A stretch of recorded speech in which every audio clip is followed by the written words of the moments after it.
Hello everyone, रोजमर्रा English बोलचाल में बहुत ज़्यादा इस्तेमाल होने वाली ग्रामर का ये है एक और लेसन। और आज मैंने आपको मे, माइट एंड मस्ट का यूज़ इतनी अच्छी तरह से सिखा देना है कि आप इसको बासानी इंग्लिश बोलचाल और इंग्लिश राइटिंग में इस्तेमाल कर पाएंगे। दोस्तों, यूं ही बासानी उर्दू से इंग्लिश सीखते रहने के लिए जल्दी से कर लीजिए हमारे चैनल AQ इंग्लिश को सब्सक्राइब और बेल बटन को भी प्रेस कीजिए ताकि आपको हमारी आने वाली वीडियोस के नोटिफिकेशंस मिल जाया करें।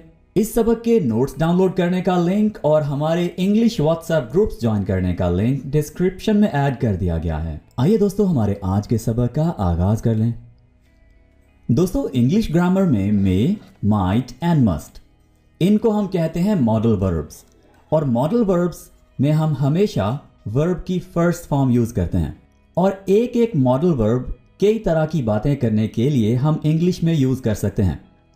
तो आइए दोस्तों, सबसे पहले हम देख लेते हैं कि मे के क्या यूजेस हैं।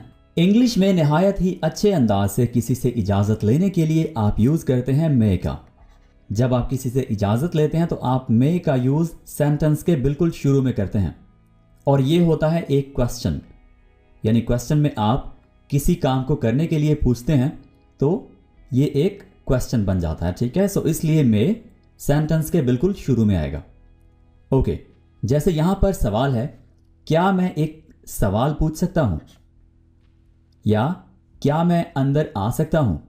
तो इस तरह से बड़े ही अच्छे अंदाज से, फॉर्मल अंदाज से, बड़े ही रिस्पेक्टफुल मैनर्स में आप किसी से इजाजत लेना चाहते हैं तो आप मे का यूज कीजिए। देखिए, यहां पर कैन का यूज भी हो सकता है। ठीक है, can I ask a question, लेकिन कैन इनफॉर्मल यहां पर कंसिडर होगा। तो आप फॉर्मल सिचुएशंस में, यानी किसी टीचर से, किसी बड़े आदमी से, अपने बॉस से या पेरेंट्स से, यानी कोई भी ऐसा शख्स जिसके साथ आपकी खुली गपशप नहीं है, उससे आप इजाजत ले रहे हैं। ठीक है, तो आप वहां पर मे का यूज कीजिए।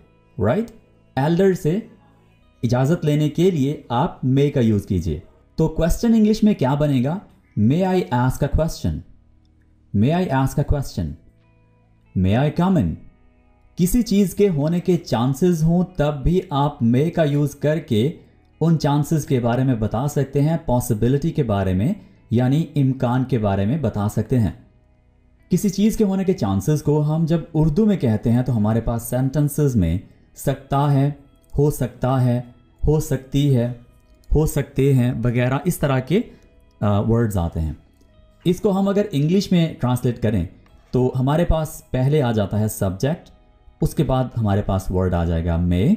ठीक है, और फिर सेंटेंस का बाकी हिस्सा। एक बात याद रखिएगा, मॉडल वर्ब्स जितने भी हैं सबके साथ सबके जो सेंटेंसेस हम बनाएंगे उनमें जो वर्ब है वो हमेशा first form of the verb use होगी।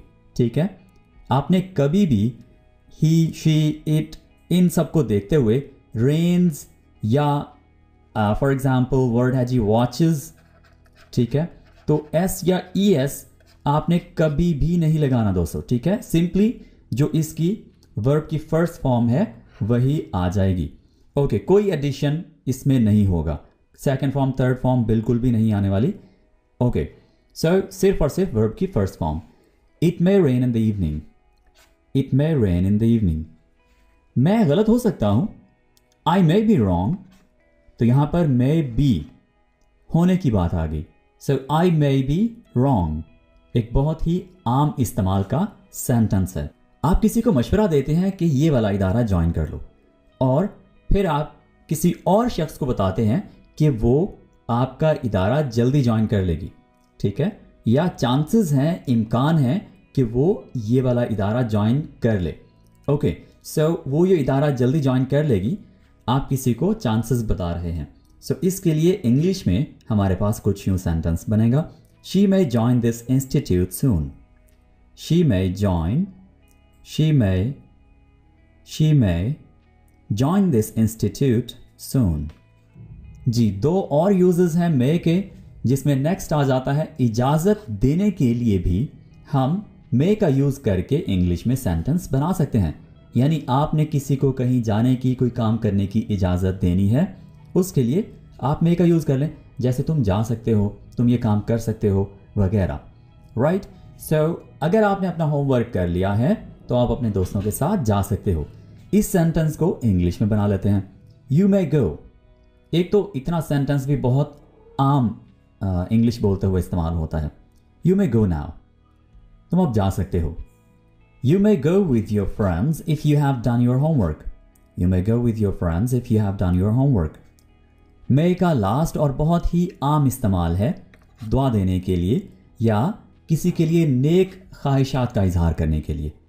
ओके, जैसे मे यू लिव लॉन्ग, इसमें हमारे पास सेंटेंस के शुरू में ही आ जाएगा मे, ठीक है।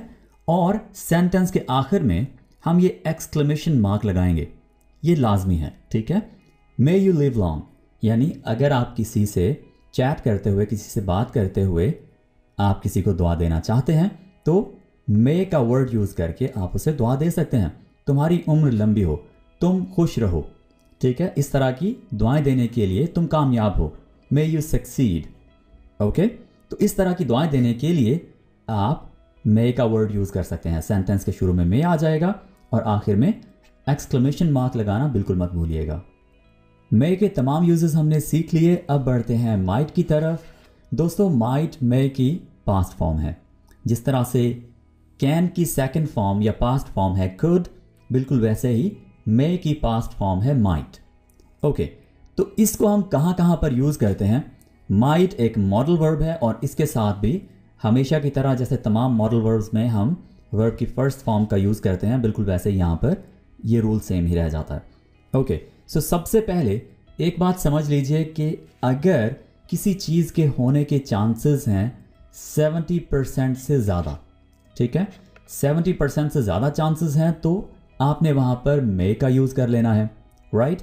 लेकिन अगर किसी चीज़ के होने के चांसेस आपको शायद वाले लग रहे हैं, यानी शायद ऐसा हो, यानी 30 to 40% चांसेस आपको लग रहे हैं किसी चीज़ के होने के, तो आप वहाँ पर लगाएंगे माइट। ओके, और ये जो फॉर्मूला है ये सिर्फ और सिर्फ चांसेस पर यानी पॉसिबिलिटी पर है, ठीक है, और कहीं भी इसको आपने अप्लाई नहीं करना। जी, तो कुछ सेंटेंसेस देख लेते हैं जिनसे मजीद माइट को हम बेहतर तरह से यूज करना सीख जाएंगे। मैं शायद डॉक्टर के पास जाऊं, I might go to doctor. शायद ना कर सकूं या शायद ना कर सके, इस तरह की बातें इंग्लिश में करने के लिए आपको याद कर लेना चाहिए सिर्फ इतना phrase, might not be able to. जी, क्या है वर्ड? मुकम्मल, might not be able to. So मैं शायद आपको कॉल ना कर पाऊं या ना कर सकूं, I might not be able to call you. Might not be able to, इसको प्रैक्टिस कर लें अच्छी तरह से। I might not be able to call you, I might not be able to call you. आगे बढ़ते हैं। वो शायद आज मसरूफ हो, मसरूफ होने के थोड़े चांसेस हैं, ठीक है, कम चांसेस हैं, तो आप एक तरह से गैस कर रहे हैं शायद वो आज मसरूफ हो। He might be busy today, he might be busy today. इसी तरह से अगर आपको किसी के किसी खास सिचुएशन में होने के चांसेस लग रहे हैं, आपको लग रहा है कि शायद वो ऐसी सूरत हाल में हो, तो आप यूज कर सकते हैं माइट बी का। He might be sad, okay. इसी तरह से he might be worried, he might be happy, ठीक है। तो इस तरह से एडजेक्टिव्स यहां पर यूज करके आप उस शख्स की सूरत हाल के बारे में बात कर सकते हैं इंग्लिश में। उर्दू में समटाइम्स हम ऐसी बातें कर रहे होते हैं, शायद ऐसा हो गया हो, जैसे सेंटेंस है, शायद वो आपको मैसेज करना भूल गया हो, शायद उसकी चाबियां गुम हो गई हो, शायद उसकी बस छूट गई हो। तो इस तरह से हम माइट हैव का यूज करके ऐसी बातों को इंग्लिश में कह सकते हैं। सेंटेंस है, वो शायद आपको मैसेज करना भूल गया हो, यानी चांसेस हैं। He might have forgotten to message you. He might have forgotten to message you. दोस्तों, इंग्लिश में बहुत ही पोलाइटली किसी को तजवीज़ देने के लिए, मशवरा देने के लिए भी हम माइट का यूज़ करते हैं। जैसे अक्सर उर्दू में हम इस तरह के सेंटेंसेस बोलते हैं, शायद आप ये ट्राई करना चाहें, शायद आपको ये पसंद आए, शायद आप ये लेना चाहेंगे। तो इस तरह के जो सेंटेंसेस हैं ये इंग्लिश में माइट का यूज़ करके बनाए जा सकते हैं। इस तरह की बातें हम माइट का यूज़ करके इंग्लिश में कह सकते हैं, यानी बहुत ही पोलाइटली हम किसी को मशवरा देते हैं। जैसे उर्दू में कुछ यूँ कहते हैं, मुझे तो उनका पिज़्ज़ा बहुत ज़्यादा पसंद आया, शायद आप भी उनका पिज़्ज़ा ट्राई करना चाहेंगे। ठीक है, तो इस बात को हम इंग्लिश में कुछ यूँ कह सकते हैं, यानी मशवरा या तजवीज़ दे सकते हैं।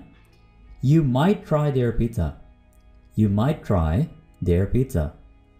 इसी तरह से अगर आपको कोई डर्मेटोलॉजिस्ट यानी स्किन का जो डॉक्टर है वो पसंद आ गया है, उसका जो ट्रीटमेंट है, उसका जो इलाज है वो आपके लिए बहुत फ़ायदेमंद साबित हुआ है, तो आप उसी डॉक्टर के बारे में बात करते हुए कि मुझे उसका जो इलाज है वो रास आ गया, मेरे सारे पिंपल्स एक्ने सब कुछ ख़त्म हो गया, ठीक है, स्किन क्लियर हो गई, ग्लोइंग होगी वगैरह, तो आप ऐसी बातें करके अगले बंदे को ये कह सकते हैं, अगर आपके साथ भी, आपकी फैमिली में भी किसी के साथ ऐसा मसला है, तो you might visit that doctor, you might see that doctor.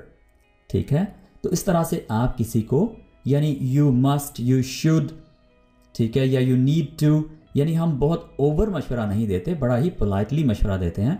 इसमें हम अगले बंदे पर छोड़ देते हैं कि वो क्या फ़ैसला करता है, यानी उसमें हमारा मशवरा शामिल नहीं होता। ठीक है, हम सिंपली उसके जो अच्छे पॉइंट्स हैं वो सामने ला देते हैं। इसी तरह से किसी जिम के बारे में बताते हुए, उसके प्लस पॉइंट्स बताते हुए आप कह सकते हैं you might join that gym. ठीक है, you might join that gym, तुम शायद वो जिम ज्वाइन करना चाहो। ठीक है, तो इस तरह से उर्दू में सेंटेंसेस हैं ये। ओके, इसी माइट को देखें, एक लफ्ज़ है माइट, मॉडल वर्ब है, जिसको हमने अब तक बहुत सारे सेंटेंसेस बनाने के लिए सीख लिया है। ओके, लास्ट है जी, इसको हम बड़ा ही पोलाइटली, बहुत ही अच्छे तरीके से रिक्वेस्ट करने के लिए, बड़ा ही फॉर्मली रिक्वेस्ट करने के लिए यूज़ कर सकते हैं। कैसे? क्या मैं आपसे एक सवाल पूछ सकता हूँ? Might I ask you a question. ये बहुत ही कम यूज़ होता है क्योंकि ये कुछ ज़्यादा ही फॉर्मल है, राइट? मे का यूज़ तो समझ आता है, लेकिन माइट जो है ये कुछ ज़्यादा ही फॉर्मल हो जाएगा, ज़्यादा ही पोलाइट हो जाएगा। ठीक है, सो यूज़ किया जाता है। Might I ask you a question, alright, might I interrupt you, might I interrupt you for a while. ठीक है, तो इस तरह से दोस्तों माइट के तमाम यूजेस हो गए clear. Possibility, suggestions and requests, तमाम के सेंटेंसेस बनाना हमने सीख लिए। एक दफ़ा इसके जो सेंटेंसेस हैं उसको फिर से आप रिवाइज कीजिएगा। दोस्तों, आज का लास्ट मॉडल वर्ब है मस्ट, और इसके हैं 3 यूजेस हमारे पास यहाँ पर, जिसमें सबसे पहला आ जाता है रिकमेंडेशन, यानी तजवीज़। ये वो वाली हल्की फुल्की तजवीज़ नहीं है, ये है एक स्ट्रॉन्ग, एक मजबूत, ज़बरदस्त तजवीज़। ठीक है, यानी इसमें करना ही होगा। ठीक है, बहुत हद तक लाजिम है करना। सो सेंटेंस क्या है? मुझे जितना जल्दी हो सके डॉक्टर को दिखाना होगा। I must see a doctor as soon as possible. I must see a doctor as soon as possible. किसी बंदे की पूरी फैमिली किसी और सिटी में शिफ्ट हो गई है और अब वो वहाँ पर है बिल्कुल अकेला, तो कोई दोस्त उसको मशवरा दे सकता है कि you must move to the same city where your family has moved. ठीक है, जहाँ तुम्हारी फैमिली गई है भाई, तुम भी वहाँ चले जाओ। तो ये एक बेहतरीन रिकमेंडेशन है, बड़ी स्ट्रॉन्ग रिकमेंडेशन है, क्योंकि उसके हालात वहाँ पर ठीक नहीं हैं। ठीक है, तो उसके दोस्त उसको मशवरा देते हैं कि भाई यहाँ से मूव हो जाओ। कोई काम करना हमने किसी पर लाजिम करना है या खुद के लिए लाजमी करना है, तो इसको भी हम मस्ट का यूज़ करके इंग्लिश में कह सकते हैं। कैसे? तुम्हें आज मुझे कॉल करनी ही होगी। You must call me today. You must call me today. You must see a doctor. तुम्हें लाजमी डॉक्टर को दिखाना ही होगा। ठीक है, तो जब ऑब्लिगेशन हो गया, लाजिम हो गया, तो फिर भी हम मस्ट का यूज़ कर सकते हैं, यानी दूसरा यूज़ हो गया। दोस्तों, मस्ट का तीसरा यूज़ है कयास करने के लिए, अंदाज़ा लगाने के लिए कि कोई शख्स, कोई चीज़ किसी ख़ास हालत में होगी। इस बात का हम अंदाज़ा लगा रहे हैं, कयास कर रहे हैं, तो इसके लिए हमारे पास मस्ट बी का यूज़ होगा। पहले हम सिर्फ और सिर्फ मस्ट कह रहे थे, लेकिन यहाँ पर जब हम अंदाज़ा लगाने की बात कर रहे हैं, यानी ऐसा होगा, तो हम कहेंगे मस्ट बी और उसके बाद एडजेक्टिव का यूज़ करेंगे। ठीक है, जैसे बिजी, सैड, वरीड। ओके, इस तरह से हम मस्ट बी का यूज करके हम किसी के किसी खास हालत में होने का अंदाजा लगा सकते हैं। He must be busy, he must be with his friends, he must be with his family, he must be home, right. तो इस तरह से हम उसके किसी जगह पर या किसी खास हालत में होने के लिए हम अंदाज़ा लगा सकते हैं। इसमें हम मस्ट बी का यूज़ करेंगे, ये याद रखिएगा। जी दोस्तों, यहाँ हमारे तीनों मॉडल वर्ब्स कंप्लीट होते हैं, must, may and might. I hope आपको तीनों मॉडल वर्ब्स के कॉन्सेप्ट्स पूरी तरह से हो गए होंगे क्लियर। आज के लिए इतना ही, मिलते हैं अगली वीडियो के साथ बहुत जल्द। Take care, bye for now.